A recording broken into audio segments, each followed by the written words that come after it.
This is a Film Stories original podcast. We made this.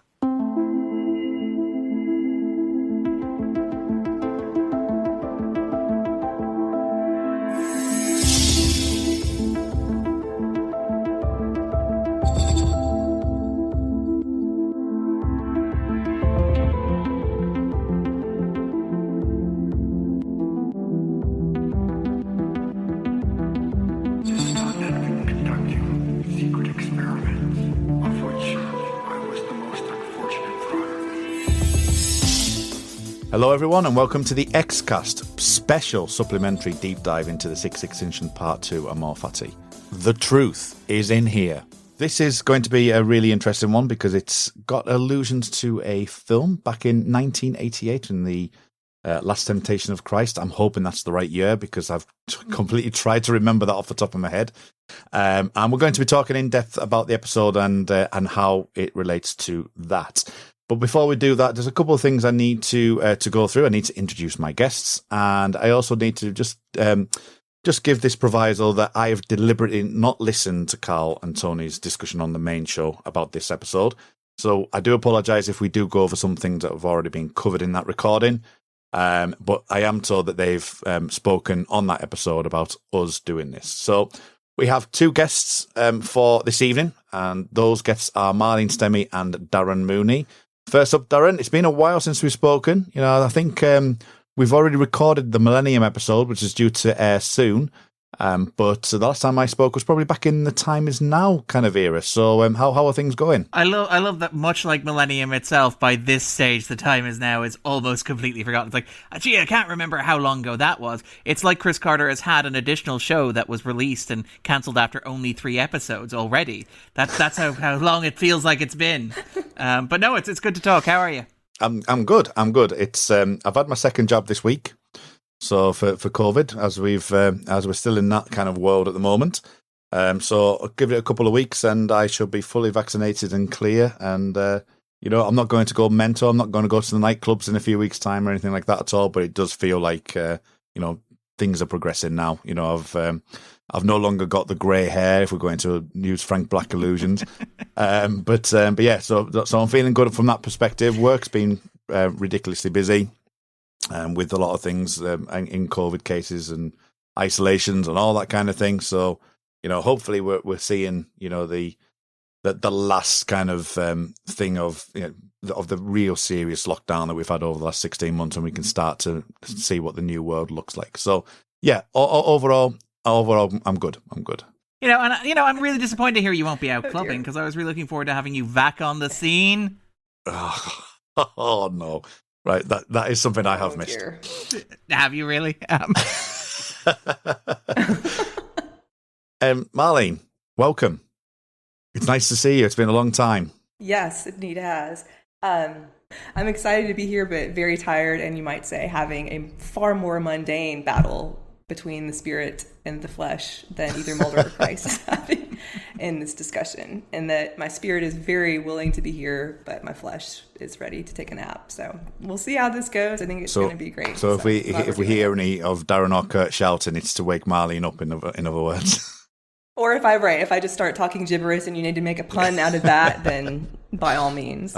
Brilliant stuff. Okay, well, seeing that we've got you awake right now, Marlene, I think it's Darren spoke on biogenesis last season. What do you make to these 3 episodes of season 6 and 7? I've always liked them since they first aired. I've been a big fan. I think that they are artistically ambitious for the X-Files, just in general, and also for the X-Files. I think they kind of pulled some of the themes of the past and really brought the show in a new direction, really could have taken it in a new direction. I don't know that it was necessarily fulfilled as it was set up. But I like them kind of as their own trilogy. And I like that I don't know that this was the sort of the popular sentiment at the time, but I like that each episode in the trilogy is so narratively unique from the others. For me, that really works. On the spiritual ambition part of it, I really think they were going for something that was big. I think that there are parts of it that don't necessarily work out or pay off, but I like that they tried that, if that makes sense. I mean, I know that's a little bit vague, but we'll probably get into more of it. Yeah, I think it was a great direction for the show at that time and just enjoyable to watch. I tend to like those sorts of things that ask those sort of questions, kind of spiritual questions, but then also tie in the characters and the plot of the show. And then some of the, like earlier on, more of the scientific focus, and then this one is almost entirely like a psychological, spiritual focus. So I like that combination. Darren, I'm just going to ask you a very brief question on just how we got here, really, because if you think about 2001 Sun, the fact that you've got the Mulder, who's his most apathetic self we've ever seen, and you quickly flip this around to this episode, this Amor Fati, where he is now going to be the saviour of the universe. It's quite a swing, but it is an interesting swing because it's David Duchovny's choice to place himself in that position. Now, he himself has said in interviews that he was going for the everyman, but I always find it fascinating. Now, we'll get into this in more depth. I always find it fascinating. If you're going for the everyman, don't stick yourself on an operating table with a cross and a little metal plate around your head. Thorns, yeah. In the circle. But I mean, the thing is, like, swinging for the fences, that you've gone from he's given up in 2001 Sun to this being a brand new, in all case, but anyway, you know, it is a brand new mythology in a lot of ways. But it is an interesting swing that they've gone for. Yeah, I mean, I am perhaps like semi-controversial among X-Files fans in that I tend to think that there's an argument you can make that virtually every writer coming to the show writes their own little pocket version of the show. In that I think that, like, you know, and they're all like, they all stem off the main version. They are all Mulder and Scully in their own way. They're all different attributes of the same characters. But I think that if you look at, say, Vince Gilligan's work on the show, you get a steady body of work that speaks to Vince Gilligan's core themes and preoccupations, particularly like little men who think that they're big, and you can position that in terms of things like, say, Breaking Bad, things like Better Call Saul. You look at things like, say, Glenn Morgan and Jim Wong's work on the show, and you can kind of position that, particularly, say, their fourth season work with the work that they did on Millennium in the fifth season, and it fits as a larger body of work. And I do think that, yeah, Duchovny's work on the X-Files, despite the fact that he's only credited on a handful of episodes, I would argue Duchovny is as much an author of the X-Files, or a particular strand of the X-Files, as any one of those writers I just mentioned, or Carter himself. I mean, and the thing about Duchovny, and it comes up absolutely every time we talk about him as an actor and as a writer, and I agree entirely with your, well, you know, if you are positioning yourself as an everyman, and I think his argument is, you know, the lamentation of Christ is about how we're all Christ, about how every single person on this planet has to make this heartbreaking choice between a life in the world and a life of the family. And it's like, yeah, but they also, not every person in this world thinks of themselves as Jesus Christ. I think there's a wonderful quote from Willem Dafoe in the movie that we're kind of comparing this to, The Last Temptation of Christ, where, like, Dafoe said, you know, years looking back, he was like, I still can't believe I had the arrogance to think I could play Jesus Christ. But, you know, I think that with Duchovny has described his approach to writing as largely poetic. And that's most notable when we get to, like, the episodes he wrote in the sixth season, The Unnatural, and the episode he wrote in the seventh season, Hollywood AD. And he talks about how he's a writer, he considers writing and directing to be poetry as much as any other art form. So it's a lot more abstract, it's a lot more vague, it's a lot less literally intentioned than he expects it to, than, you know, many people kind of interpret it to be. And I think when you look at his work on the X-Files, arguably more than any other writer on the show or any other creative force on the show, it was Duchovny who pushed the show towards kind of like archetypal Campbellian territory. In that he got his first credit, I believe, on Colony, which is the episode that properly introduces the Bill Mulder as his father. And I know you have, like, this conversation the first season that sets up this idea of the strained father-son relationship, but it's really Colony where you start to see that. It's Anasazi at the end of that where you see that kind of, like, reconciliation coming into effect. You see the death of the father then early on, you know, you have that going on. And, like, you have this idea of Duchovny steering Mulder's arc in particular towards this archetypal hero of 1,000 faces kind of journey for the character. And kind of drawing in this idea of father and son. And then obviously Carter and Spotnitz build on it. And you have this whole back and forth thing that the show kind of pushes back and forth on. And you mentioned, like, two fathers, one son, and you mentioned this. One of the bigger points of contention between these two episodes is, like, you know, one son ends with, you know, the cigarette smoking man turning to Spender and saying, why couldn't you be a success? You know, like Bill Mulder's boy. as if to like finally close the book on the long dangling possibility that, you know, the cigarette smoking man was Mulder's biological father. It's like one son is like, no, that was Bill. He's Bill Mulder's boy. That the matter's closed. And then literally in the opening scenes of this episode, you have "I am your father." It's like, okay, we are back on this again. And I find it interesting that like Duchovny is treating it as this grand mythic arc, because this is very much Mulder being presented with the opportunity to lay down his burdens, to turn his back on the heroic quest, to give up on what he's built his life around, and to accept retirement or mundanity. Again, the Last Temptation of Christ, it's the moment, it's the last 40 minutes of that film where Christ is given the option to come down off the cross and to live a normal life with Mary Magdalene, to have a family, and to become fully human, and to give up his epic journey.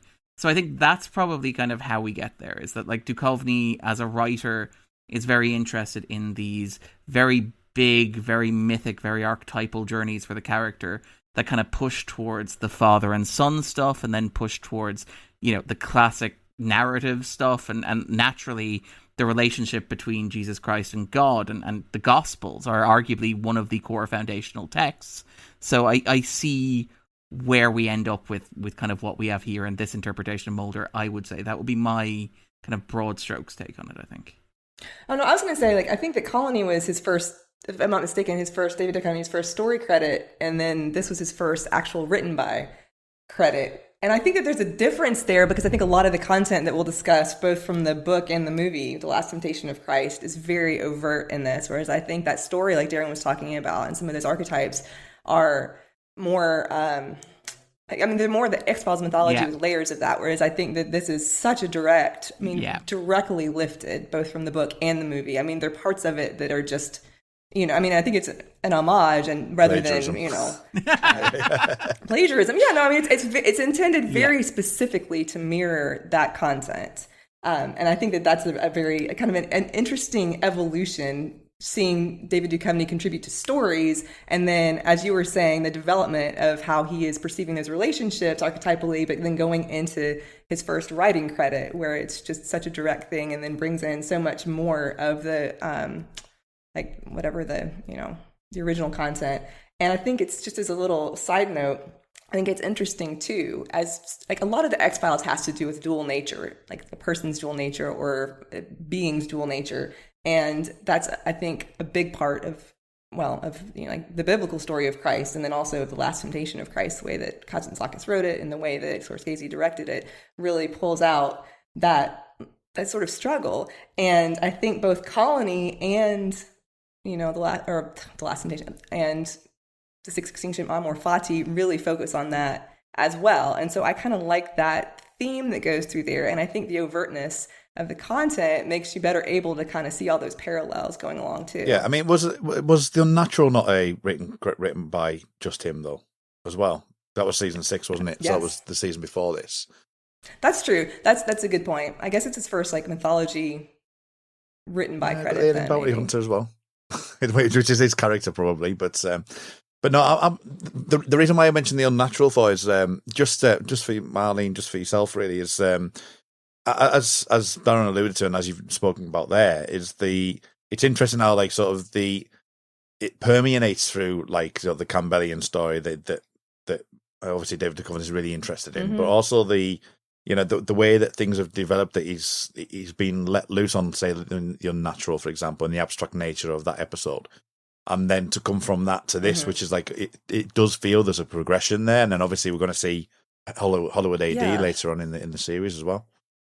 And that's interesting too, because there's that emphasis on transformation in the unnatural that comes into Amor Fati. And then also I think goes into Hollywood AD quite strongly.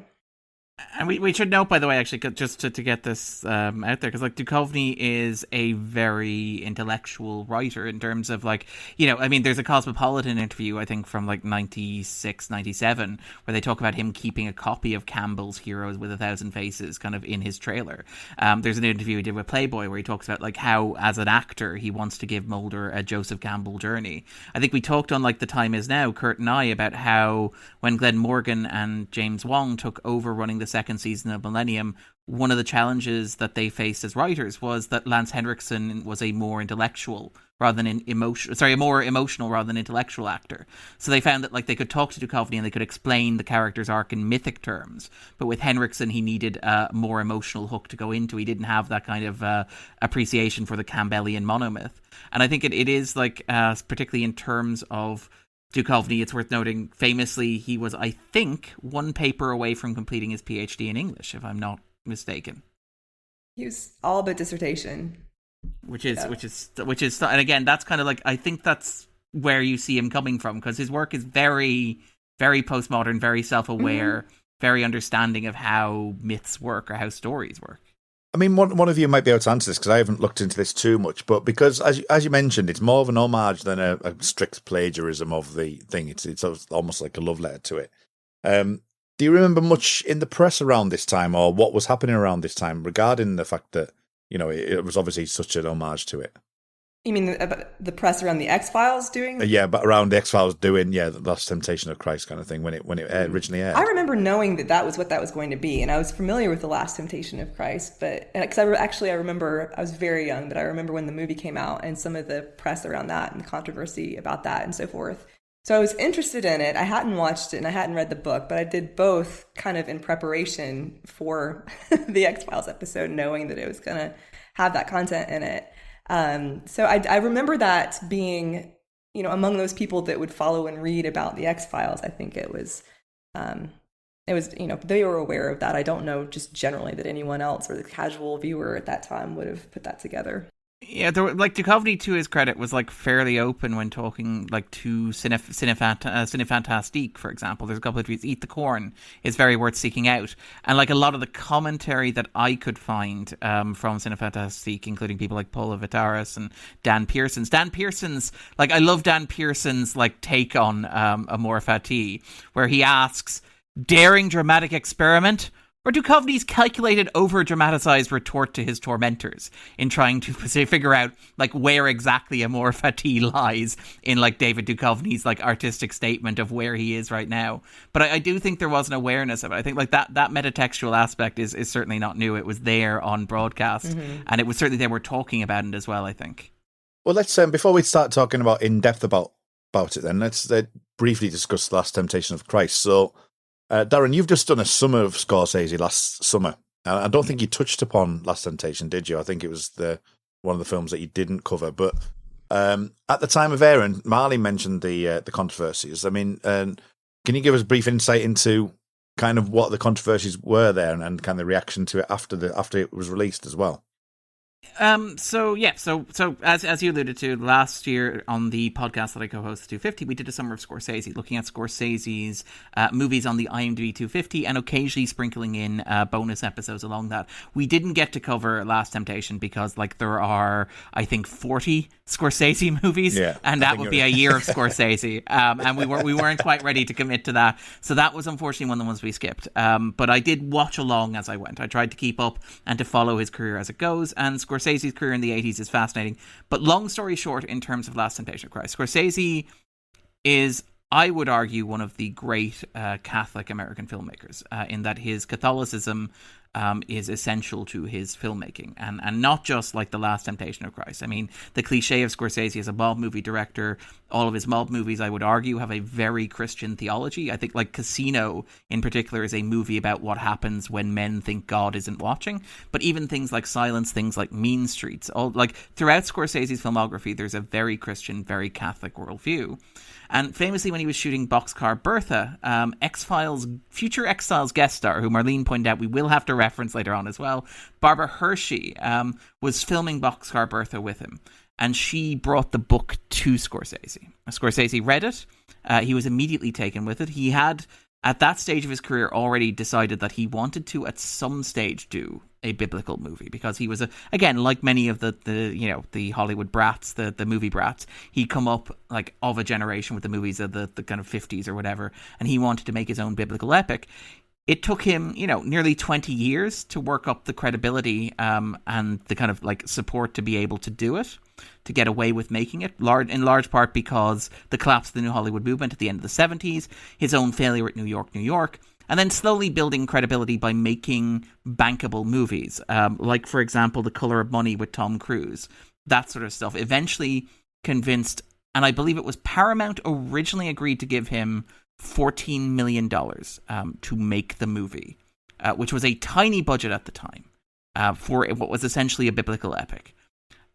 The book that he was adapting was hugely controversial. When it was announced that Paramount, Gulf and Western, the company that owned Paramount, would be financing this picture, there was public outrage. There were organized boycotts, very similar to the kind of stuff that you arguably see today in certain cultural spheres when projects are announced and people get very upset about them online. And there are kind of like targeted campaigns. Gulf and Western pulled out, and Scorsese had to try and figure out a way to get the movie made. And again, that controversy within Hollywood is notable because you had a number of people at like Paramount, like Jeffrey Katzenberger, leave as a result of it and head over to Disney, and that then ripples through and creates its own future of Hollywood mythology. But Scorsese manages to scrape the money together, manages to make the movie. It is released in cinemas. There are protests over it because it's seen as being blasphemous. And the reason that it's seen as being blasphemous is that it presents a very human take on Christ. In particular, his relationship with Mary Magdalene, played by Barbara Hershey, who argues that like Scorsese had to cast her because she originally gave him the book. But you have this idea of it promoting a blasphemous view of Christ, and it's protested, and it is banned in several countries. I believe it was banned in certain countries up until 10, 15 years ago.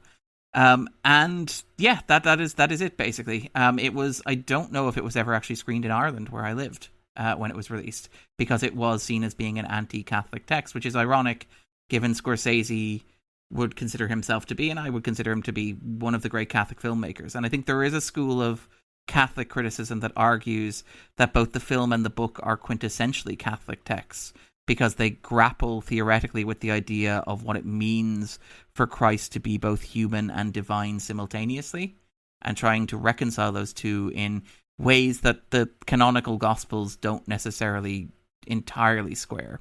But again, that's a very rough overview of the kind of like the controversy around it. Yeah, I remember, like I said, I remember like vaguely at that time the controversy. I mean, I think, I think you're correct about the protest was about, at the time was the sort of seemingly earthly nature as presented of Christ and his relationship with Mary Magdalene. I mean, I think the theological sticky wicket is this idea that Christ could be tempted either psychologically or physically into abandoning his mission, that he wasn't, saw himself as not being the Messiah or what have you. And then from that, you have some of the the sexuality and things of that sort. I don't think that itself, in my mind, isn't the part that is heretical. And I would say, I don't think there's a way of getting around it being heretical. In my opinion, it would be heretical, not blasphemous. But the heretical part is kind of interesting because then it's like you said, it's a different take on the Gospels. And I think that that's what, like when Nikos Kazantzakis wrote it, I think that's what he had in mind, was this different approach, not necessarily a vertical approach to the Gospels and to the presentation of Jesus, but then showing the struggle, like we've talked about a little bit. So yeah, I think the controversy around it probably, sort of fueled the imagination a bit. But I don't think that it was intended to be controversial or to be completely irreverent. And I think even in watching the movie and reading the book, there's a lot of reverence. And I think that Kazantzakis had a lot of reverence for Christ and for just his own very interesting journey through many, schools of thought in his life and coming back to Christianity. Just in terms of reverence as well, like one of my favorite little details about like The Last Temptation of Christ is Scorsese banning cigarettes from the set because he was worried about photos of Willem Dafoe as Jesus Christ being seen smoking. Oh, that's funny. Which I kind of, it's a very Scorsese anecdote. Yeah. And with his Catholicism, then the fact that, where would you place it in Scorsese's body of work, Darren, in the way that Scorsese's viewed? I mean, I think that the thing is, like, Scorsese's 80s work in general has arguably undergone something like a kind of like a reassessment. One of the interesting things about Scorsese's career, which I find completely insane and like something I cannot account for, and I kind of love about it, is that like Scorsese spends the bulk of the 70s kind of like trying to chase like the new Hollywood movement. He's part of it, but he's trying to chase Spielberg and Lucas, who are like the guys who invent the blockbuster. They become like breakout hits, and they're the two guys who arguably survive the collapse of the new Hollywood movement when United Artists collapses after the release of Heaven's Gate. Spielberg by making like Raiders of the Lost Ark and proving he can make cheap, effective blockbusters that are crowd pleasers and artistically well constructed, and Lucas by like having invented Star Wars and having all of the money in the world. And like Scorsese, you read interviews with Scorsese and they're stunning because Scorsese makes these movies in the 70s and into the 80s that are abrasive, confrontational, and deeply unpleasant. Movies like, say, New York, New York, which is an MGM musical about a deeply abusive and dysfunctional relationship with Liza Minnelli and Robert De Niro, which is really well made, but one of the most unpleasant movies I have ever watched by virtue of spending time with these characters. And you read interviews with Scorsese and he doesn't understand why that doesn't connect with audiences. He's like, I thought it would be a huge hit. I thought it would be a blockbuster. I thought people would be queuing up in the streets to see it. And like he spends his entire career chasing this stuff and chasing the Oscar. There's the great story about, is it Illeana Douglas tells, about how when he was nominated for Best Director for Goodfellas, in 1991-92, right? He was like at the awards, Goodfellas. Everyone's like, Goodfellas, possibility of winning one of the most influential American films like of the decade, masterpiece. And instead, they give Best Picture and they give Best Director to Kevin Costner for Dances with Wolves. And according to Illeana Douglas, and I love this, Scorsese apparently complained on the ride home that they put me in the front seat with my mother. They had my mother there, and they didn't even give it to me. Which I kind of love in terms of like understanding Scorsese's fixation with this. And he manages to, but like throughout the 2000s, so into the 90s and into the 2000s, there's this thing where he's like, okay, he keeps making movies, and he gets to make his passion project, Gangs of New York, and he's like, yep, this is my blockbuster. I want to make this since the 70s, and it makes a reasonable amount of money, and everybody just kind of shrugs. And he ends up doing like The Aviator. And he's like, The Aviator might be the last movie that I make. And he only makes The Aviator because DiCaprio calls him up and says, hey, Michael Mann dropped out. We worked together on Gangs of New York. How would you like to make a $100 million movie? And Scorsese's like, sure, I'm not doing anything. And he's like, okay, this is grueling. And he gives all this press about how it might be the last movie he makes. Gets released, makes a shed load of money. And then he's like, okay, fine. And he goes and he does The Departed. Apparently he has like one of the worst experiences of his life making The Departed. He hasn't been exactly clear on why it is. You get a sense from the press that it might be either working with Nicholson or working with Warner Brothers. One of those two experiences. Scorsese hasn't been clear on which, but he's like, I don't think I'm making movies after this. And then The Departed becomes a massive box office success. It ends up like winning Best Picture. It finally gets Scorsese his Best Director Oscar, which is presented to him by like Spielberg, Lucas, and Coppola, which is very much the welcome to the club kind of thing. And then you have this weird situation where, regardless of what you think of Scorsese's recent output in terms of quality, regardless of how you place it in the Scorsese canon compared to his classics from the 70s or the 90s, this is his most critically and commercially successful decade. He has like the release of, The Departed and Shutter Island are both like box office smashes, like huge critical hits, huge commercial hits, very popular. And so it's really weird because it feels like Scorsese was this weird art house director who made oddities that, nobody but film critics seemed to love for most of his career. And then when he finally threw up his hands and said, look, I can't do this anymore. I'm done. I'm out. All of a sudden, he turns into like the hottest like movie director working. Was it like Wolf of Wall Street, I think, was for a short while one of the highest grossing R-rated movies ever made. And it was a Christmas box office smash. A 3-hour movie about opulence and corruption on Wall Street. So I find, like, in terms of positioning, like, The Last Temptation of Christ in terms of Scorsese's filmography, I think when it was released, there was a bit of a kind of a shrug around it. Like, critics liked it, but it wasn't regarded as a classic. It wasn't regarded as a career resurrection from a director who needed it. It was seen as being part of, like, his work of the era, alongside, say, After Hours, alongside, as we mentioned, The Color of Money. Just a movie that he made. And then over time, its reputation has grown, I think, where people are going, hey, this is actually a masterpiece from a director. Wasn't he nominated for an Academy Award for it? Let me just check that I could to be be sure. wrong, but I want to say I read that. So just checking his awards here. So in terms of Academy Awards, he was nominated for Best Director for it. It was his second nomination behind Raging Bull. Now, to be fair, he was also nominated for Goodfellas, Age of Innocence for writing, director for Gangs of New York, and directing for Aviator. But he only won with The Departed back in 2007. This is going to pull us more into the X-Files realms. I don't know if we're finished with Martin Scorsese, but while you were talking, I was wondering if you think, and I'll tell you why first before you answer, if you think of Chris Carter as being somewhat of a Catholic writer. Now, I know that he's not a Catholic. He wasn't raised Catholic. But I was thinking about his collaboration, in Amor Fati with David Duchovny, and then also in I Want to Believe with Frank Spotnitz, both of whom have a far more humanistic, I think, take on the world and on people than Chris Carter does. And obviously some of the Catholicism that we see is like through Scully. But I also think that there's something to the nature of both of those that is inherently Catholic. Now, I'm not Catholic, so I probably shouldn't be talking like this, but that's something that I kind of wonder. I think he's bringing to that, and I wonder how you see that in him as a writer. And also, like the things that you've talked about and that we've all talked about on the podcast about like the nature of good and evil and how like his presentation of that differs than some of the other writers also makes me think that he has kind of that a hint of Catholicism in him as a writer. Yeah, I mean, actually, like I think, and I'm kind of rushing to kind of like bring up the information notes that I have here, but I do think I remember Carter saying that like one of the interesting things about it is that he became increasingly open to the idea of faith over the longer the show ran. And particularly like in the work that he did in I Want to Believe as well. And it's kind of funny because we've talked about it on Millennium, on like the Time Is Now podcast as well, where you have like a recurring theme there is the idea of, well, as you mentioned, good and evil.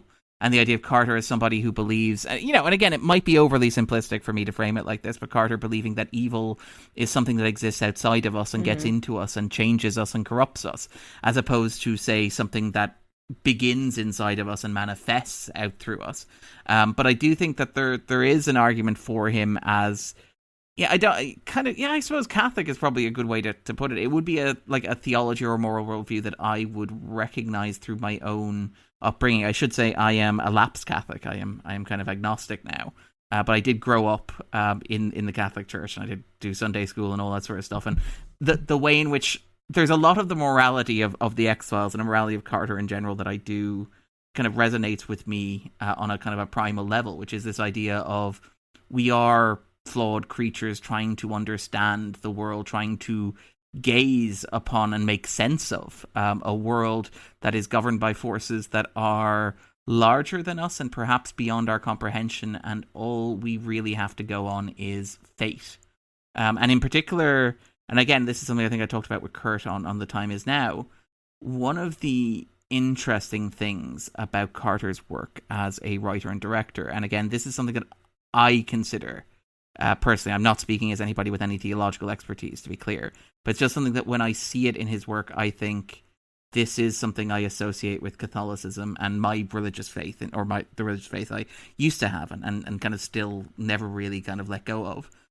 Is Carter's preoccupation with the idea of sin, redemption, and in particular forgiveness. And I think, like, if you look at something like, and again, we're not. I don't think we're going to delve into these stories in much depth, but things like, say, I Want to Believe, where you have the Father Joe, the character played by Billy Connolly, who is a sex abuser, but like he was a child sex abuser. But you have this idea, this question that runs through the movie of, can he be redeemed? Mm-hmm. Can he do something good despite having done something terrible? And you see it again in the revival in Babylon, which again is another kind of messy, complicated story, but it's a story about a boy who tried to kill a bunch of people in a terrorist attack. And this idea of kind of like, is he redeemable? Can we feel empathy or compassion? Can we forgive him for doing this terrible thing? And that is something that I do see a lot in Carter's later work. And I think that's kind of when I think of, when you ask, is Carter a kind of a Catholic storyteller, that's kind of, those are the places where my mind goes. I don't know if that's a fair answer or a correct answer, but that's kind of just where my head goes on those themes. Yeah, I think that's really interesting.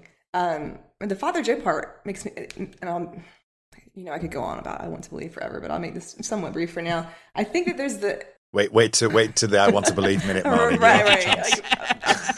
every minute, just hours on every minute of it. But I think that there's the idea in that movie, there's between this worldly recognition of redemption and then what Scully realizes that Father Joe perhaps is going for in the end, some sort of like spiritual redemption.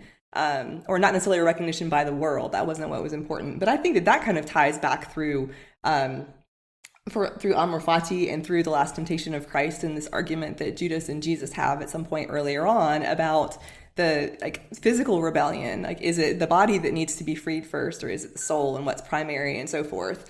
And to make this like a really broad association, it kind of makes me think about what we were talking about when we first began the discussion, talking about like some of the things with two fathers and one son. I just associate season 6 with very, as real world as the X-Files can get, like those kind of answers, like here is what happened narratively. Whereas season 7, to me, some of the mythology in that is more, I don't want to say like just the spiritual realm, but it's kind of like, how is this experience conveyed, and what is this like the meaning of this for people, and like what really is freedom? Is it actually having this answer, like here is what veridically happened, or is it, you know, how are you accepting this? So there's that aspect of it. And then I think too, season 6 has all of these questions about what is the normal life, and showing a lot of like undercurrents that the normal life, you know, so-called, is not everything it's cracked up to be. So that was another reason why I like really like season 7, why I, to go further into it, I've always deplored existence. I think that was kind of a violation of everything that came up in Amor Fati, and then why I really like I Want to Believe again so much, kind of redeemed what I saw as the problems from the end of the, you know, Mulder and Scully story in existence. So all of that to say, I feel like there are these kind of like two worlds again wrestling together, and that's, you know, sort of the show's way of dealing with that. Well, you couldn't have led me in any better than that, Marlene, because one of the first scenes that we need to talk about in the X-Files episode, Amor Fati, is Cigarette Smoking Man's journey in the car with Mulder. And in any previous seasons, you would never have heard Cigarette Smoking Man say, "You've been asleep a while. I expect it'll be sometime before our sleep patterns return to normal. Would you like an explanation?" That's like completely like different to every single conversation that we've had with Cigarette Smoking Man with Mulder before. Well, that's a temptation too, isn't it? Exactly. So yeah, so I think the obvious start would be to let's discuss some of the you know that we're going to be discussing both the film and obviously the episode. But Cigarette Smoking Man's a good place to start, being that, you know, he's very thematic, the bad guy, as we move into later seasons especially, and he becomes a bit more comic booky. But Cigarette Smoking Man in this temptation, Marlene, what are your thoughts on him? I think the direct mirror is, so for those that have not seen or read The Last Temptation of Christ, there appears in the crucifixion scene this young blonde girl at the cross that tells Jesus that he's done enough and that he's basically deserves to lead a like pleasant, happy life, essentially, and that he's pleased God and that's all he needs to do. And it turns out in the end, like he sort of, you know, takes Jesus away, follows him throughout the rest of his life as Jesus lives out his life and becomes an older man and so forth, and kind of abandons this mission that he had or that he thought he had. And then in the end, I believe Judas reveals, so Judas's role is different too, just for those who are not familiar with the story. This is the other part that's kind of a big twist on the biblical story, where Judas is like truly the betrayer of Christ. In The Last Temptation of Christ asks Judas to betray him and says that he has the harder job because he has to betray his friend, essentially. And so that was his part of this divine plan, was to betray Jesus so that the crucifixion could take place and the resurrection and so forth. So at any rate, when in the story, Christ is an old man and the disciples come to him, Judas, I believe it is, reveals that the little girl is the devil. She's indeed not a guardian angel, but has lulled him into this like false life. And so in the last temptation of Mulder, in Amor Fati, we have Scully coming in and really reciting those lines that, not to get too far ahead, but they're like directly, this is the part that I said was like just directly lifted from the book in the movie. that Mulder is, when he's talking about him being a traitor and a coward and a deserter and so forth, that she says that the smoking man has lulled him to sleep, that his place isn't to be lying as an old man, dying in this bed, and that he's on a mission, but cigarette smoking man has kind of taken him away from all of that. So I think that, later on, like you mentioned, he's kind of this devil figure in a kind of cartoony, a little bit trite way sometimes. But I think in this, and we've seen echoes of it before, I think, in Talitha Kumi, of him like sort of as this devil figure. But I think in this, he's portrayed very interestingly in that same light as the sort of little girl in the movie that is the great tempter. But it's, you think of him as having, like he's a nice man in this for the most part. And he takes Mulder away from this pain of his life. And he, is paying for a family, and he's feeding this family, and he has this big house because he's a family man. And so you want to associate good things with him, just like you would in The Last Temptation of Christ with this little girl that is supposedly healing Christ on the cross and so forth. So I like that take of him as the devil in this. I think that it has a lot more nuance and resonance than just kind of this creepy old guy that he became. Compared to the film, you see the guardian angel arrive at the crucifixion, and she talks through stuff with him, and basically we get the exposition for what we need to see moving forward. And we don't know. We just, if you look at it from a perspective, I know we had the scene earlier with the circle stones and the apple tree, and the flaming fire in the film. But if you take it at face value, you can take it at face value. But with the cigarette smoking man, we've got so much weight behind who he is, and it's really interesting that, as I say, rather than it being like a direct lift, it can't be, because it has to be. You have to have the weight of what cigarette smoking man has before that. Yeah. And I find it really, really interesting that that cigarette smoking man.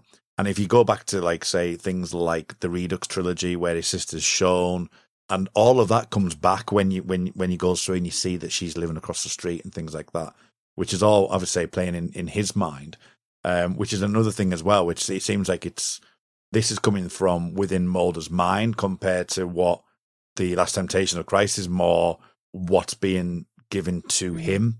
So I find that just really interesting that Cigarette Smoker Man takes place in that, and that he is effectively that guardian angel. I mean, what's your take on it, Darren? I mean, as Marlene pointed out, like, the show has been fairly explicit that he is Lucifer, as to this point. I think it's a memento mori where, like, is it Skinner asks, "Did you take the elevator up to work today?" Or I thought I smelled sulfur, or something like that at one point, another character remarks. Here you have even, like, he's introduced where Mulder says, I can hear you like a snake hissing underneath. Yeah, which is an image taken directly. Yeah. And the cigarette smoking man, to be fair, responding with a little bit of self-awareness and asking, "Do you expect me to spout vampire fangs?" And I do think that it is kind of inescapable. But again, the thing with this is that, like, the outcome of this. This is not a season finale. This is the second episode of the 7th season. You know that, like, it's not going to end with Mulder going off with the cigarette smoking man, accepting that he's not such a bad guy after all, and maybe we should spend the next, 18 to 20 episodes of the season with Mulder just, like, taking part in the local book group. I think by virtue of this being the second episode of the 7th season, that, like, Mulder is always going to reject it. And I think that the weight of the cigarette smoking man being the person making the offer doesn't really matter as much as the little blonde girl who, does present herself as an agent. She presents herself as an angel. She says that she's Jesus's guardian angel, and then turns out to be Lucifer. Whereas I think that, here, the fact that the smell of sulfur and nicotine are in the air, that it's like, this is your Mulder is always going to reject this. And we'll probably come back to the Judas stuff, because I think the Judas and Scully stuff is interesting, even outside of the fact that Harvey Keitel has, like, striking red hair in The Last Temptation.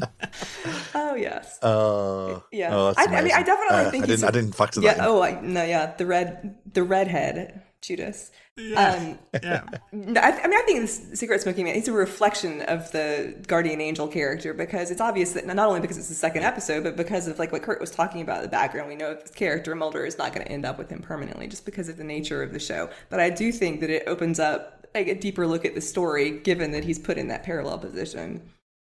Yeah. And I mean, like, he does make the point, like, when he's talking with the surgeon played by, I think it's Brian George, like, I kept him alive all these years. So, like, in a certain weird and twisted way, the cigarette-smoking man has been Mulder's guardian angel. He has been looking out for him and has been protecting him. He's just also this kind of Luciferian figure as well, which I think is interesting. Yeah. It's a clever way of And he said the same to Bill Mulder in, was it Anasazi, I think, about how he had protected him or something to that effect too. So yeah, you do have that history behind it. So I don't think you have, like you said, you don't have this like the surprise or the revelation like you do with the little girl being the devil. But I do think that it's a well done parallel nonetheless.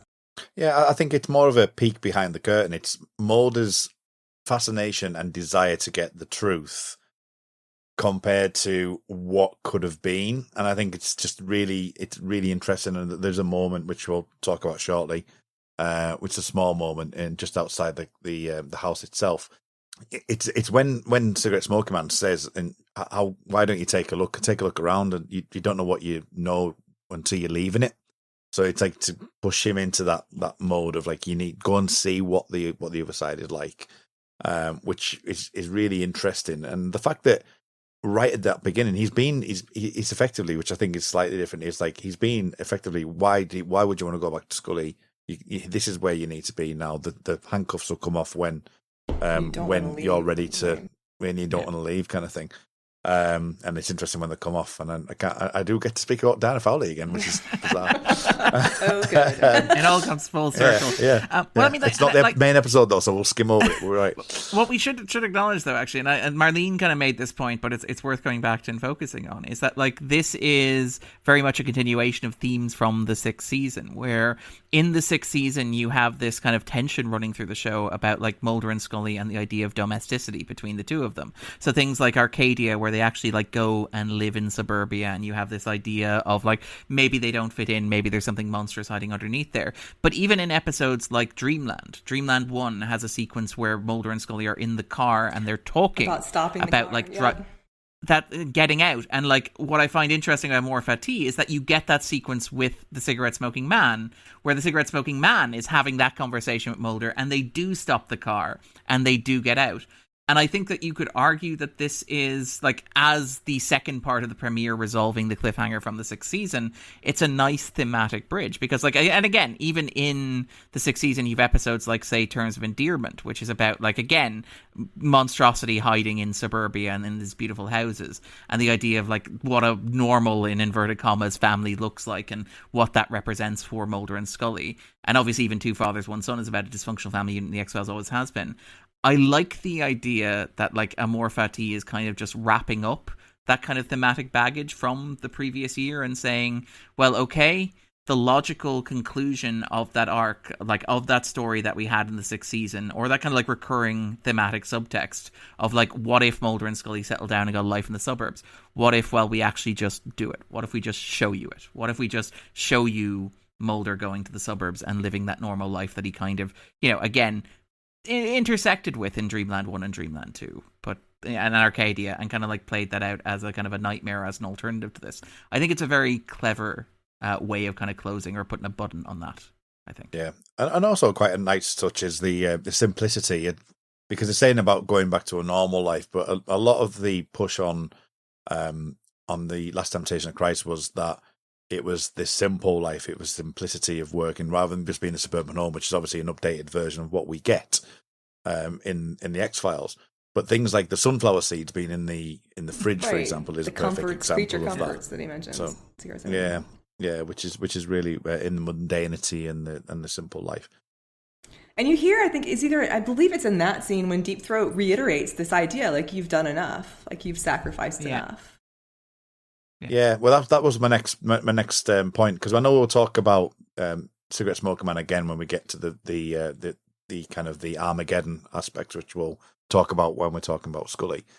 The fact that Deep Throat's here, calls him son, and you have obviously the kind of like the father kind of son relationship without having Bill Mulder there is in itself is an interesting decision to make, and it seems to work really well, and it's a bit of an outlier in the comparisons, but I really like the Deep Throat scenes.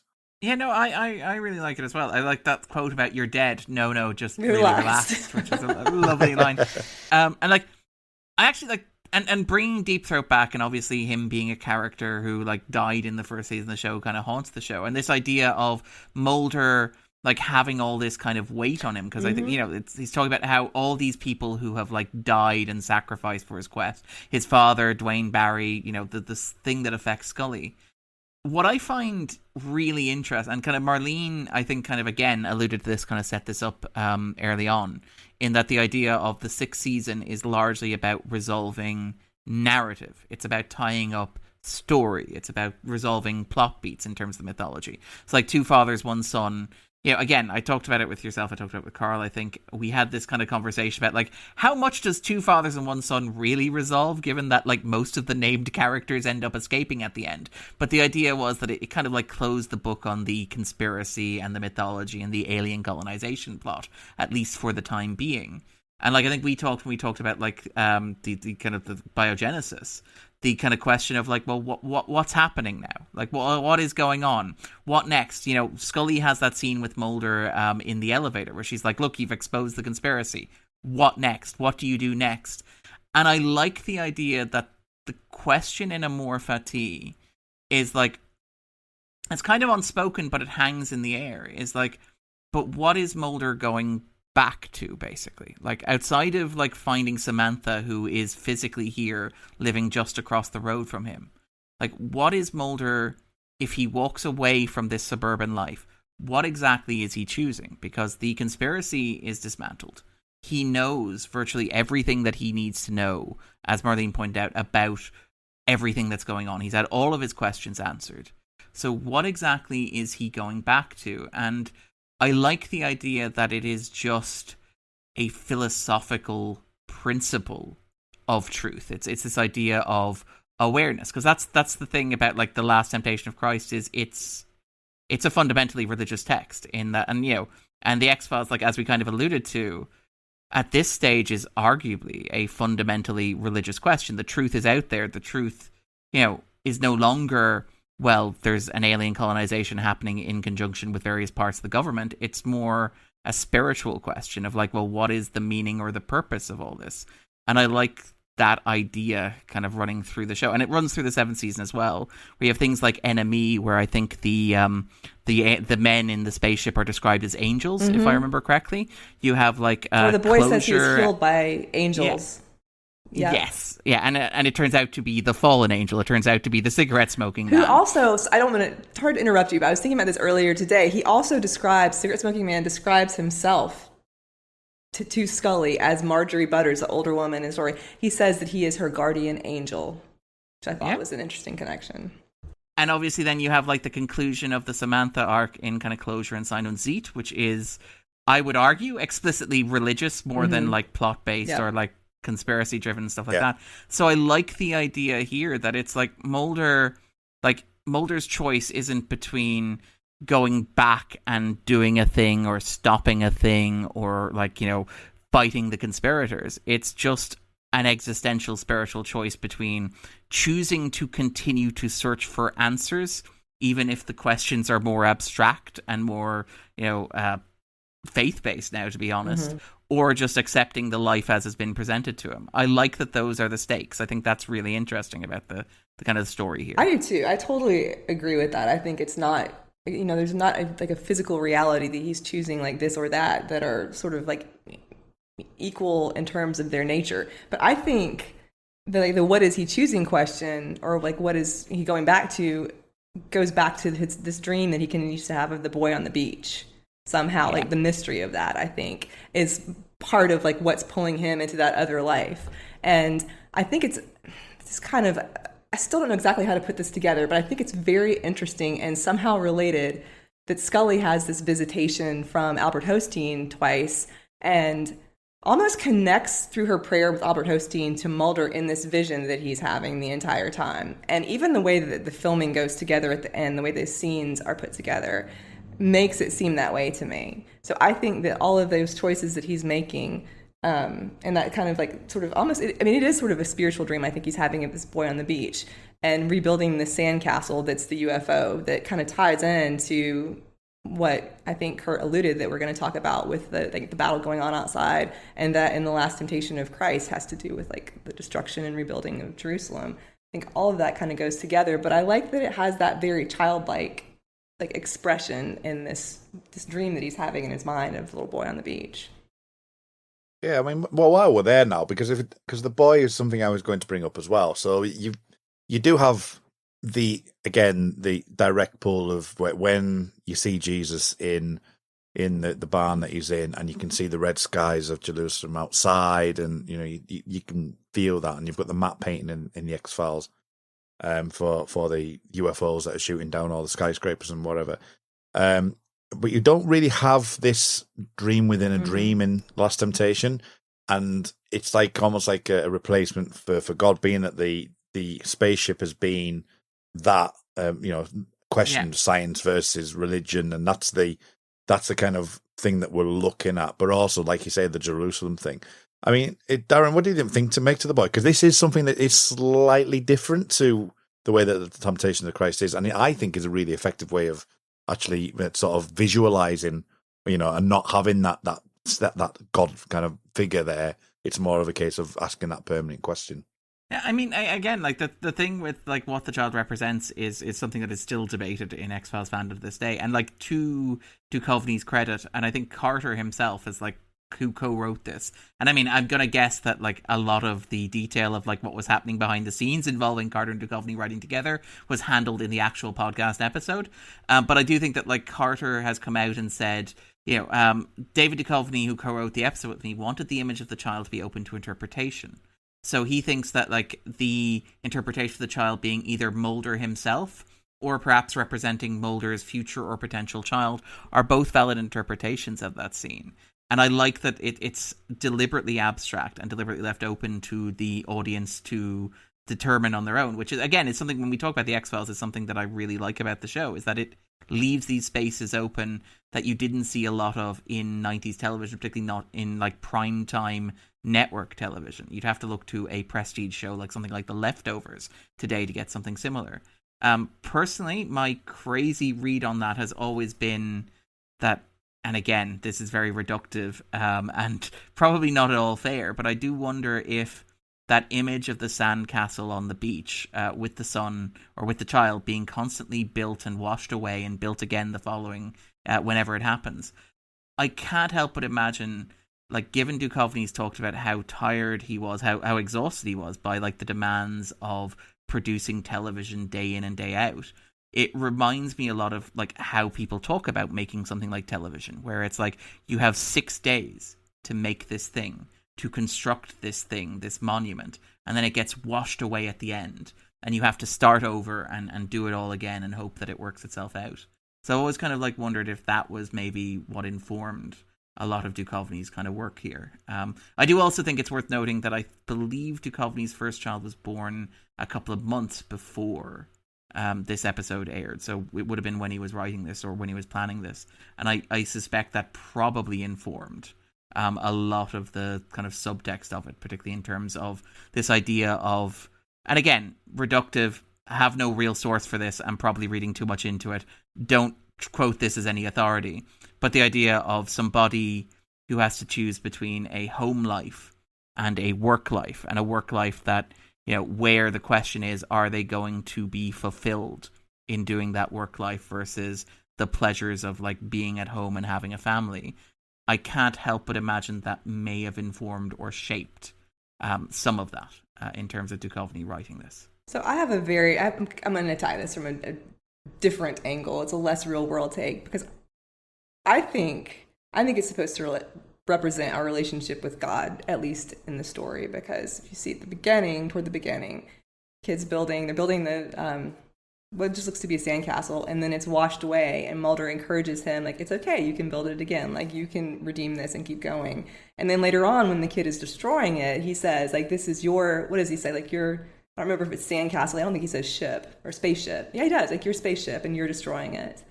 And then as Mulder goes through this, whatever, in his mind, these choices he's making about his life and the normal life and whatnot, that story, that vision he's having progresses. And I think it's when the cigarette smoking man says because Mulder says that he's never seen what the boy wants him to see. And I think at that point, it's when this ship is being destroyed. Could be mistaken. But then I think it is around there, yeah. And then in the very end, after that last conversation with Scully, which is kind of its own sense, has its own reverence, I think, the last vision he has is of them building this together. So that's kind of why I got that, I guess, like more, spiritual interpretation of it based on the story, that they're sort of rebuilding. Again, that's why I like the childlikeness of it. It's not Jerusalem, and it's not, this grand battle, but it's just a sandcastle spaceship. But I like the representation of that. And I also think, too, that ties in, although I'm not exactly sure how, to that the voiceover when Mulder is first in the car, and it's almost like he comes to, and the little boy has walked up to him in the dream vision and says, what is it? The child is father to the man. Yeah, Wordsworth, isn't it? Yeah. I don't remember, to be honest. I think, did Nietzsche not talk about that as well? Because he ties into the whole, the Amor Fati theme. Both in this episode and then actually, I think that Nikos Kazantzakis was a big follower of Nietzsche for a while too. So that's kind of how I put that together. But yeah, I think that's unique. I'm glad that they I don't want to say diverted from the movie in doing that, but they included that, and it doesn't, to my memory, have a corollary in the movie, The Last Temptation of Christ. I'll just skip over the next scene just very quickly because I just wanted to talk about the fact that you've got to become a father, that Deana says to Mulder, and we'll come back to Foley in her first scene. You've been a child with only the responsibility of a child to your own dreams and Yeah. fantasies, Yeah. but you won't know the true joy of responsibility until you plant your feet in the world and become a father. And she comes, that sort of thing, is it? And she, even when they first show her, she has that kind of ominous red light behind her in the bedroom scene too. I fast forwarded that the last time I watched it. Sorry, Kurt. And Ender's got, again, kind of Jezebel-y as well. Like it's very ominous. Oh yeah, it is the music and it lays it on pretty heavy. Yep. And some of the sibilance is actually making that snaky Yes, sort of it sound is. as well. And yeah. There's it's that I'm sure that episode David Duchovny wrote that just for me, so I could troll the entire Twitterverse with Diana Fowley images. So I'm quite happy. But no, I mean, as I say, in a more serious note, with what Darren rephrased there about the fact that the father and the man, and this is the first kind of real time that we've had Scully talk about stuff in Home, but with this, the first time we're getting Mulder being viewed as a father, I think. I don't think there's anything before this that I can think of. Well, there are the comical illusions, like Darren was talking about in season 6. Like going back to the normal life, and he's the father, the Morris Fletcher, Dreamland too, yeah. But Yeah. in terms of like him as himself as a father, it might be.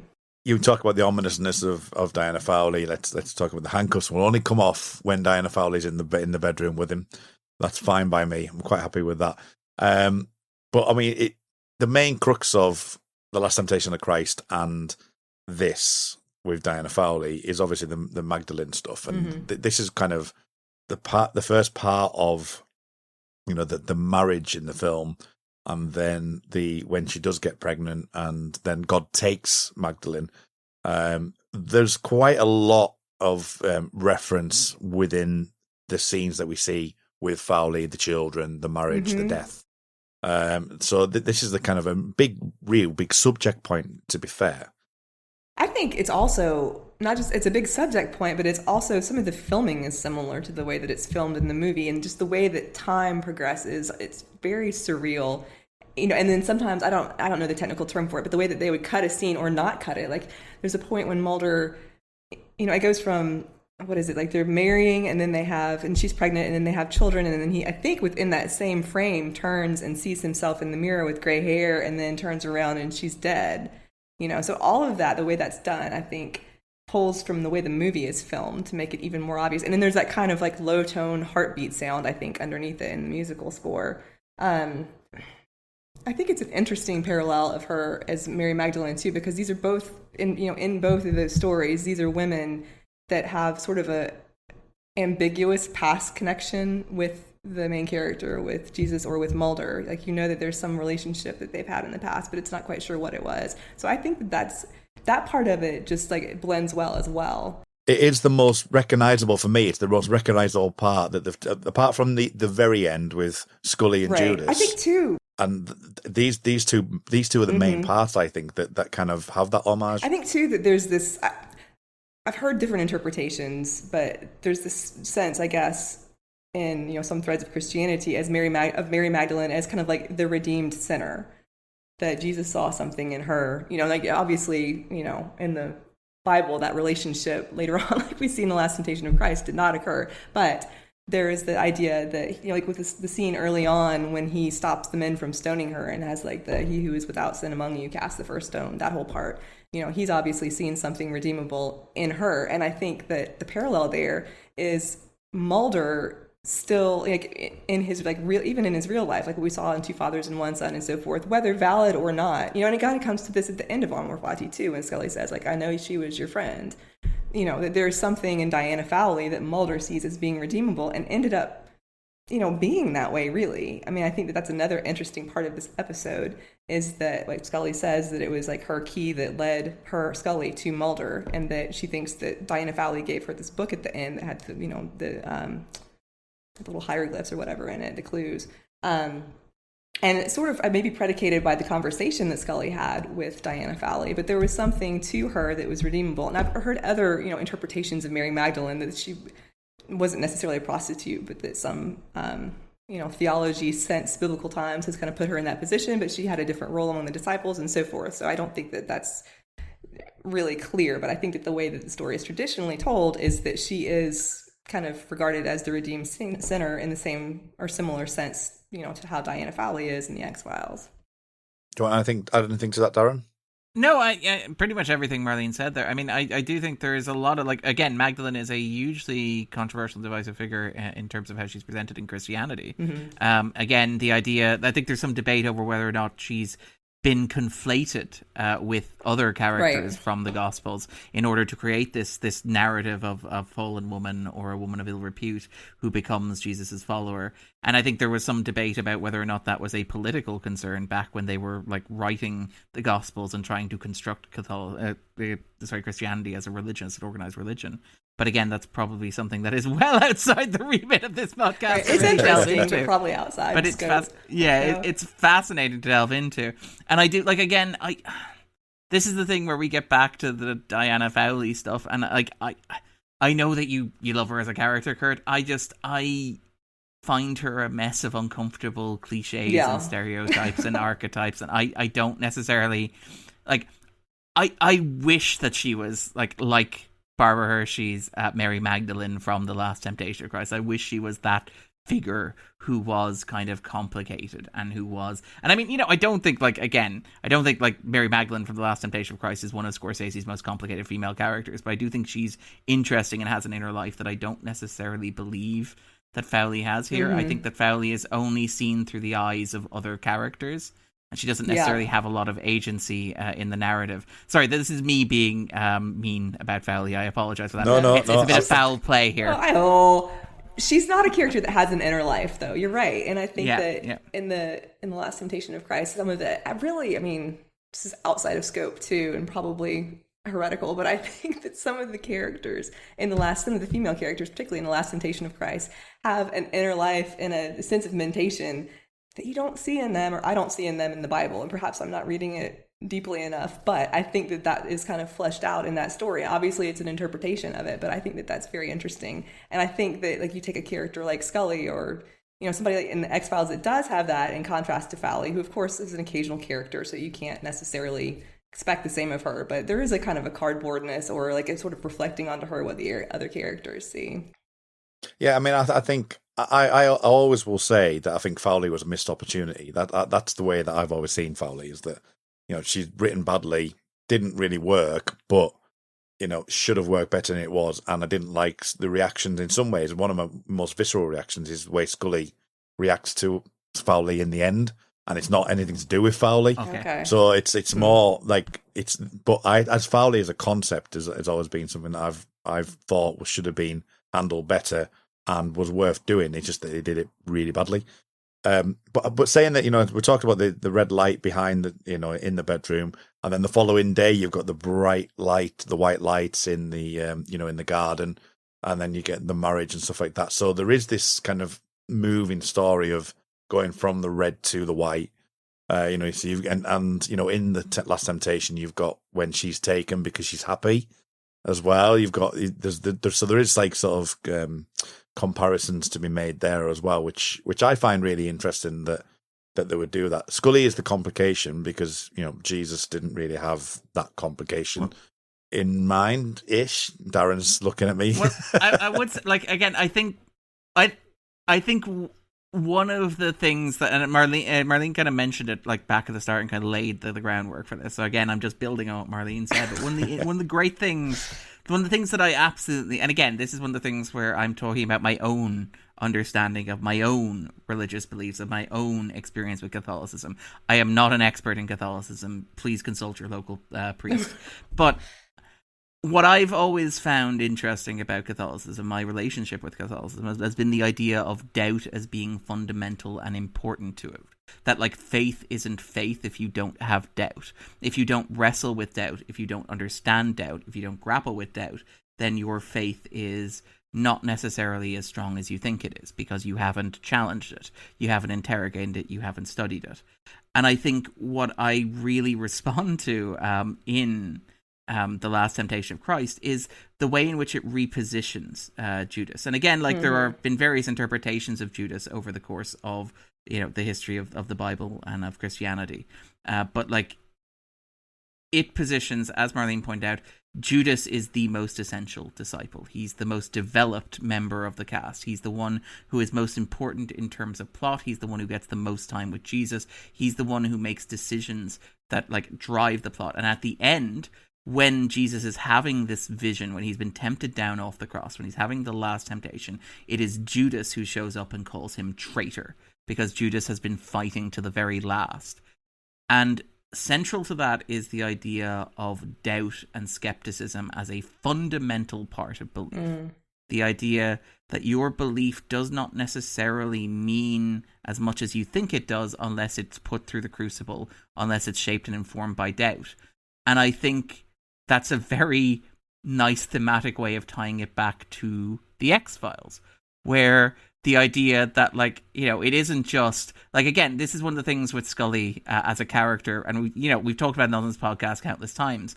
One of the great ironies of the show is that Carter originally wanted it to be a case where the skeptic would be right 50% of the time, but found that just didn't work dramatically. So you end up with a show that it's very easy to dismiss as the show where Mulder is right 99% of the time and Scully is generally wrong, which isn't necessarily fair. I think it's reductive. But I do think an interesting aspect of the X-Files is the idea that Scully's skepticism makes Mulder better. Oh, I agree. That Scully's questioning of Mulder makes him better. That Scully's interrogation of these things that Mulder would not question, would not doubt, would not challenge himself about, enriches both of them as characters. And I think that's a nice thematic parallel when you're doing The Last Temptation of Christ. I think swapping in Scully for Judas is pretty much perfect. It is. I think Scully is not necessarily there. I mean, I know that Carter said at the beginning that it was going to, and it sounds ideal to have it be 50% believer, 50% skeptic, and so forth. And I mean, really, my favorite cases or discussions or whatever are sort of both of those viewpoints coming together between them. But I don't think Scully is really there to be right. I think she's there to be an advocate for a viewpoint. And I think she ties in perfectly to what you're saying with the Judas as construed in The Last Temptation of Christ to that role, because Judas is the one, that was again sent, in this story, he was sent to kill Jesus for collaborating with the Romans, but ended up believing that he, suspecting that he was the Messiah and following him. They kind of kept him on the path, which is really what Scully has done in the X-Files, and then explicitly, we're talking about in this episode of the X-Files. And I think that the aspect of Judas that is more biblically based that brings kind of Scully into that is in Gethsemane, when it looks like she really is Judas in the teaser, and in later on when it kind of comes back around to that same scene when she's sort of supposedly falsifying Mulder's work. That's very much a Judas betraying Jesus kind of, before the Garden of Gethsemane little plot point, I'm trying to pun, it's not working out, but anyway. Yeah, so I think that even those years before really makes it more resonant that Scully is like so perfectly the Judas character in this episode. Yeah, wholeheartedly agree with that. I think it's just everything fits into place. If you're comparing the two, that it just makes so much more sense that and I think we alluded to it. I think Darren alluded to it earlier before, where it's almost verbatim. I mean, at least 2 or 3 of the words are exactly what is said in the film. It's like traitor. I don't think desert is in the film. Is it deserter in the film? Is in the book, though. It's like traitor. Traitor. Oh gosh. I think it's whichever way around it is. I was expected to hear it in both things. I was like, oh, it's not in there. And then it might well be in the book, but I'm not sure it's in the film. Yeah. But sadly, Scully doesn't arrive with blood on her knuckles, kind of stumbling down because she's been fighting her way through the apocalypse outside. But like Judas does. I think, like, isn't that the thing in the vision? It's like he's been fighting the Romans. Like he's been out there actually doing the work. That's another interesting parallel too. Like that, as I think of like the actually doing the work. Sometimes it is Scully that is actually doing the work, and Mulder is like, well, I'm going to go and I'm going to find out about this and that and explore and whatnot, and then again, like Scully kind of represents the side of the physical evidence, physical world, whereas Mulder is more like the intuition and sort of the matters of, not necessarily the matters of the spirit, but I think that's part of that parallel too. As I say, the fact that we get to visualize Armageddon, which is the only time that we actually see it in the X-Files world, apart from potentially My Struggle 2, which in itself is interesting. But we're not going to talk about My Struggle 2. But that in itself is a dream, isn't it? So there's connotations in that. What do you make? I mean, this is kind of like outside the scope a little bit, but what did he make to that, actually physically seeing the fact that he's not looking out that window, that he's been completely switched off to the world, and like Jesus has gone, he's kind of lived his life, he's happy where he is, and he's not concerned about those outside world and those outside things happening. I quite like it. Again, this is probably something where I have no real foot to stand on in terms of my knowledge of kind of like Christian theology. But I do remember, I think it's the preterist interpretation of the Book of Revelation, which is the end of the Bible, the last book in the Bible, argues that it is not prophecy, but instead a metaphorical accounting of history, and that the Armageddon, as portrayed in the last book of the Bible, is actually the destruction of Jerusalem in 70 AD or 70 CE, depending on your preference, which is what that is at the climax of the last temptation of Christ, in that it's the destruction of Jerusalem by the Roman armies. And I like the idea, and again, this is something that, this is a bigger thing that we don't necessarily have time to get in on. Like, the X-Files is constantly preoccupied with this idea of the threat of Armageddon. The threat of colonization. Talitha Kumi kind of is the first episode that really sets it. You have in like The Red and the Black, you have the idea that it's going to take place in 15 years from now, and then obviously in The Truth you have the actual physical date appearing on screen, and then you have a large portion of the Revival 2 miniseries spent going, no, don't worry about that. Different kind of apocalypse. Different apocalypse. Don't worry about it. But I like the idea of, again, the apocalypse just being something that isn't necessarily the world falling apart in a very literal sense, but it just being something that's happening continuously. It just being like the red skies, it being something outside the window. And this idea of how you stop the apocalypse, like Mulder, as we mentioned, Mulder doesn't have a quest here. Like Mulder he's not racing against colonization anymore, really, because like the colonists burnt all the conspirators to the ground.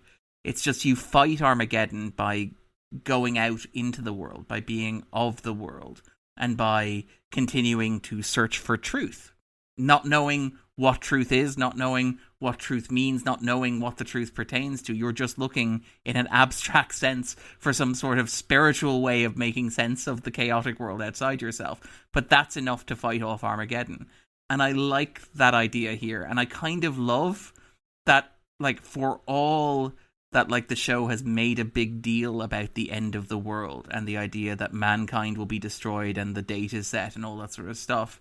I kind of love that the only real visualizations of that we have seen on the show are, by nature of it being a continuing, arguably serialized narrative on television, are like what ifs and dreams and nightmares. You know, My Struggle 2, we're not going to get into here, but that is an extended dream sequence about the end of the world.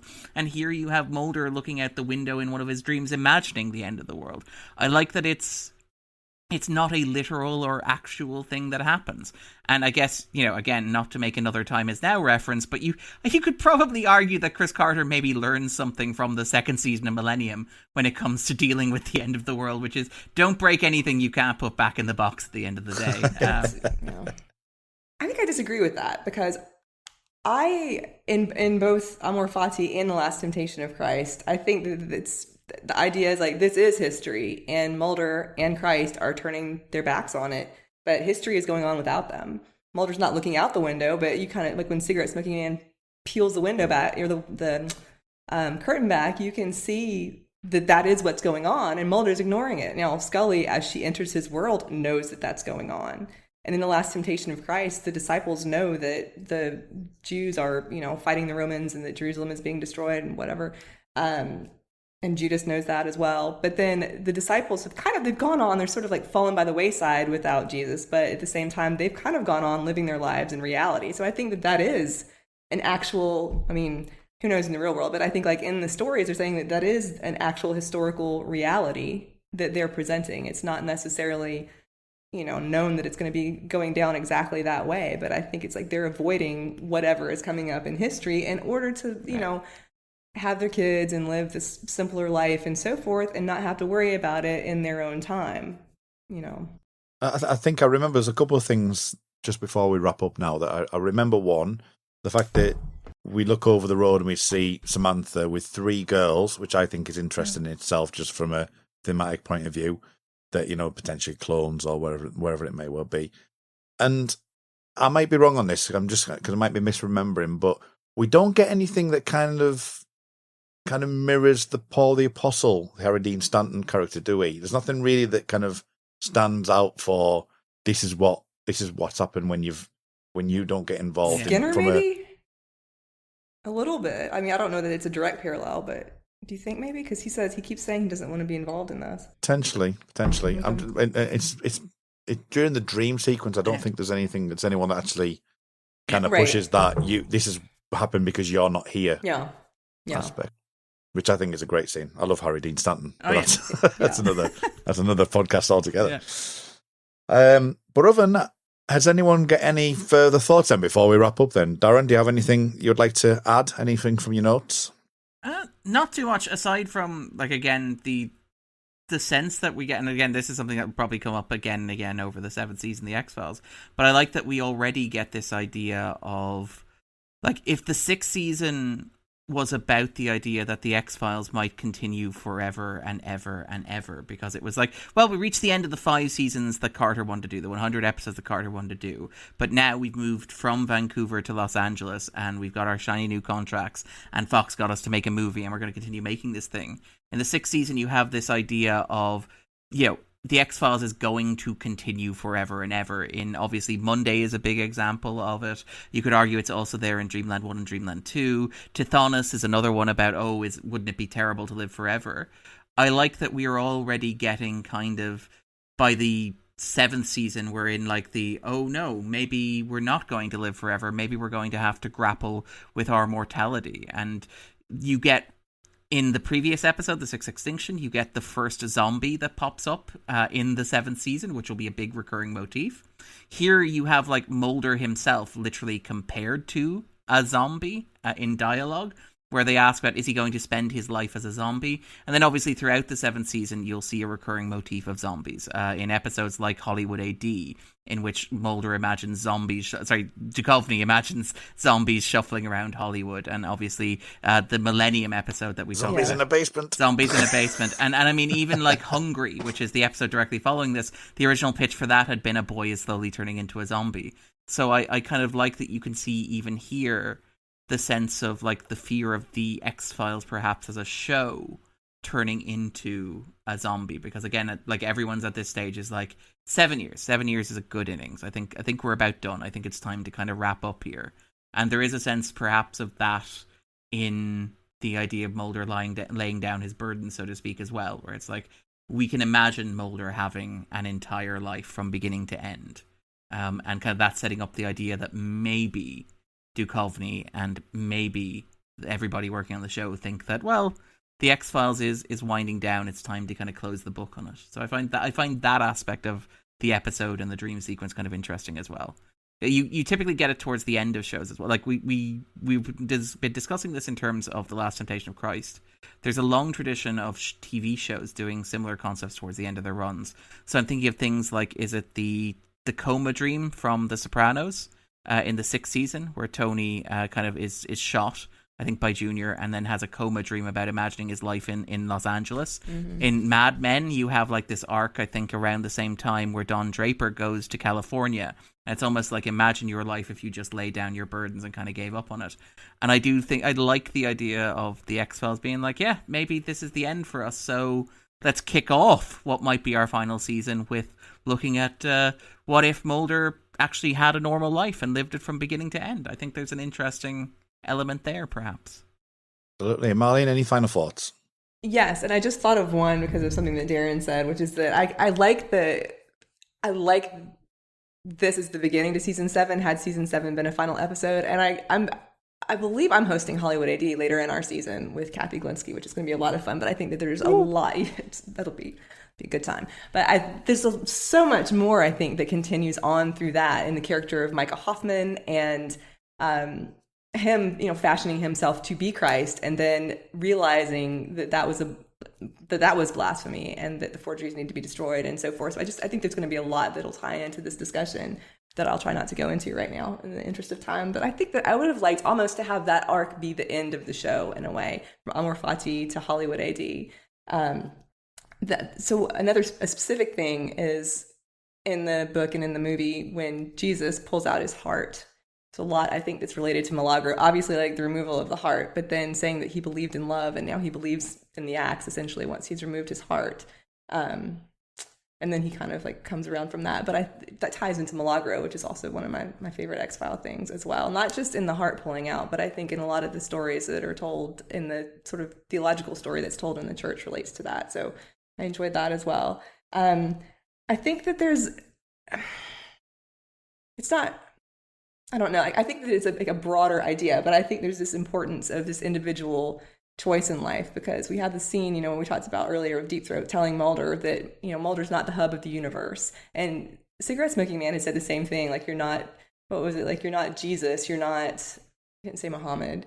But like, you're not Prince Hamlet. You're not even Ralph Nader. Exactly. Like your individual choices are not going to determine, the future. So I like the play with that, and I like this idea that Mulder had to choose what life it was going to be. But then you go back to this Amor Fati theme of he has to choose this fate that he already has. I just think there's a lot that's interesting to think about with that. So it's really, it's, to me, it's an episode that, I don't know how much of the surface content you can appreciate without going like into more of like the layers of the onion underneath it. I just think there's so much more to it that's enjoyable. I think it could be like a good, enjoyable, fun X-Files story, but I like that you can kind of take it at multiple levels at the same time. And as myself being the shallow person that I am, I would just say, have you ever seen a operating table like that ever before or after? I do appreciate that they go wholeheartedly for it. There's, like you're not gonna miss it. Like, no, because the crown and then I don't know what it's called, but the circle, that kind of the halo, kind of halo, and then no. I do love the idea of like Cigarette Smoking Man sitting down. Like that has to be what the meeting was about. We saw in Biogenesis, where they're like looking at casualty projections through the roof. It's like, yeah, but do you have that surgery table I wanted, the crucifix table? Like, yeah, do you think it's a little on the nose? It's like, oh, no. Halo, add a halo.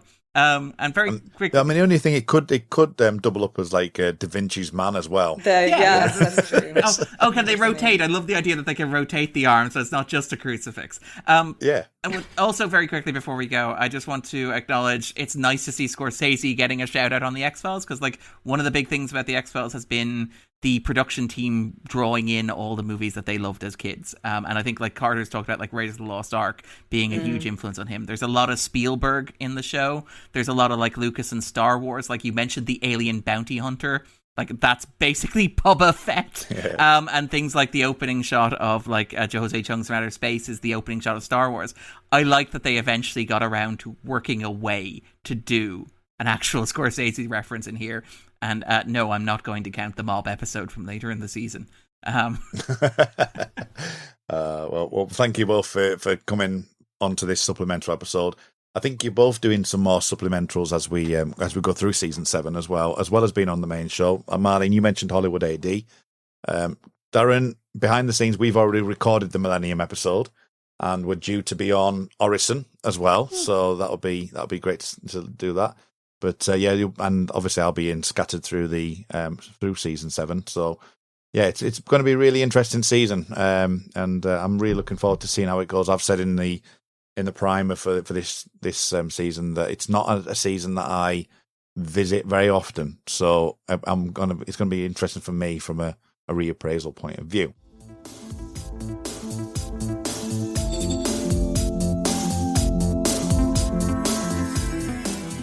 If people wanted to see or hear more from where you are, Darren, I mentioned about the Scorsese summer thing. So if everyone does want to go back and listen to your Scorsese stuff, where can people find that? And also, what else are you up to? So I co-host a podcast with my good friend Andrew Quinn. We've been doing it for apparently 5 years now, which is absolutely insane to us as much as anybody else.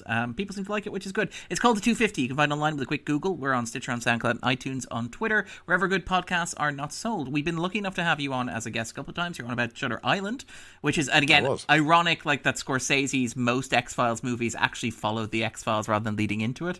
So like Shutter Island is a very X-Files-y movie, and also I would argue is The Irishman with its secret history. So we talk about both of those on the season as well.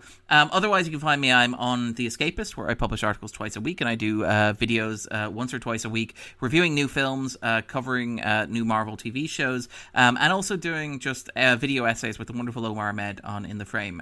If you're listening on Patreon, just this week we will have released 2 videos, which I'm very proud of, one of which is on Raiders of the Lost Ark, and one of which is on James Cameron's Aliens, marking anniversaries of the release of those movies. I'm really proud of how those videos turned out, in large part because Omar is just a phenomenal editor and he really carries my ass. So feel free to check those out and give them a look. Cheers. That's me. Oh, I'm also on Twitter at Darren_Mooney if you want to come yell at me on the internet about stuff. Does that carry your metaphorical ass or your actual ass? He's on a different continent, so it's a very difficult. Okay. And I feel like I don't know. Or your spiritual. I don't know how good his back is. Yeah, my spiritual ass. I'm sitting in bed and Omar is like, "You need to record another video essay, traitor." And I'm like, "Oh, but cowards." But it's so warm in bed. It's like you have hot takes on Indiana Jones. It's like, yes, I do. Marlene, where can people find you? I am on Twitter and Facebook as Marlene Stemme, I believe, on both. And I also now have a podcast going through all of the episodes of Cheers. It's a little independent podcast with our friend Andrew Blaker, also of the Xcast. And it's called Norm, a Cheers podcast. And we're trying to grow our listenership, going well so far. So those are sort of my things right now. Excellent. You can find me on Twitter at rmuldrake. That's RMULDRAKE. When I'm not talking about the X-Files, I'm talking about Red Dwarf. So I'm on the Shipwrecked and Comatose podcast. You can find that on Twitter at Red Dwarf Pod. Star Trek Picard is starting to ramp up again as well. So we have Darren's been on Star Trek Make It So, our Star Trek Picard podcast. Say the Twitter handle. The Twitter handle is at Jean-Luc Podard, which is nice. Yeah. That's I can't take ownership of that. Tony came up with that idea. So that's so those are the 2 best episode podcasts you can find me on right now. And as I say, see us through season 7 as well of the Xcast. So until next time, thank you everyone for listening in. We will of course do some. We have other things happening on the network, so feel free to listen to some of the stuff that we're currently doing. That'll be straight after this. But until next time, trust no one. Elsewhere on We Made This. Shipwrecked and Comatose, a Red Dwarf podcast. We are doing something even crazier than usual. We are doing 7 episodes in 7 days. Which lunatics are joining me in this journey? First up, hello Carl. Hello, how are you doing there everyone? And also, hello Colin. Alright. So what we've decided we're going to do is rather than do one episode covering the Smegazines, we're going to do the first 7 issues, one by one, episode by episode, day by day, for an entire week. It will either be brilliant or I like how we're phrasing it as, we've gone crazy. Do you know what we're going to do? We're going to do some reading.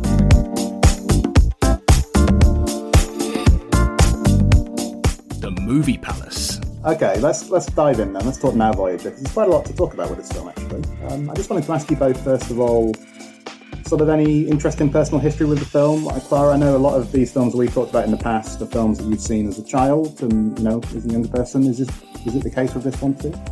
Yes, definitely. I saw this as a kid. I don't think I quite understood it when I first saw it. I thought it was a romantic film.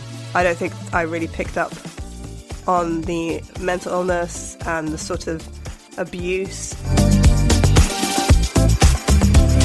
We buy records. Tim, it was record store day. I was going to say there's an elephant in the room. I don't think we have mentioned it yet in this episode, have we? I wonder if some people thought that we were going to be ice cool and not even mention record store day. Well, we are. We're doing it now. Yeah. Check out all of these shows and more on the We Made This podcast network.